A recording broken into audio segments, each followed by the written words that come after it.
नमस्कार, मी रुशाली यादव सारंग टॉप 9 घडामोडींचा आढावा घेणार आहोत। मात्र बुलेटिनच्या सुरुवातीला बातमी आहे पिंपरी चिंचवडमधल्या हगवणे कुटुंबाने केलेल्या आणखीन एका उद्योगाची।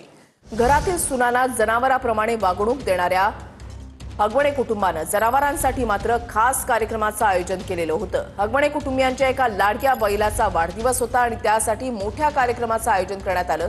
या बैलाच्या बर्थडे पार्टीला प्रसिद्ध नृत्य कलाकार गौतमी पाटीलला चक्क बैलासमोर नाचवण्याचा उद्योग हगवणे कुटुंबियांनी केला आणि याच कार्यक्रमाचे व्हिडिओ सध्या सोशल मीडियावर तुफान व्हायरल होत आहेत। या कार्यक्रमाच्या स्टेजवर लावण्यात आलेल्या बॅनरवर सुशील राजेंद्र हगवणेचा फोटो आहे। सुशील हा वैष्णवीचा दीर होता आणि या प्रकाराबद्दल त्यावेळेला अजित पवारांना देखील प्रश्न विचारण्यात आला होता। त्यांनी यावर मिश्किल प्रतिक्रिया दिली होती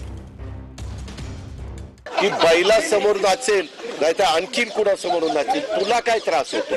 त्याच्याला तू सांगितलं की माझं लहान बाळाचं बारसं आहे आणि त्याला अजून काहीच कळत नाही, तरी देखील बारशाच्या निमित्तानं तुम्ही इथं नाचलं पाहिजे, तुमची सुपारी कितीची आहे तेवढे पैसे द्यायला तयार आहे।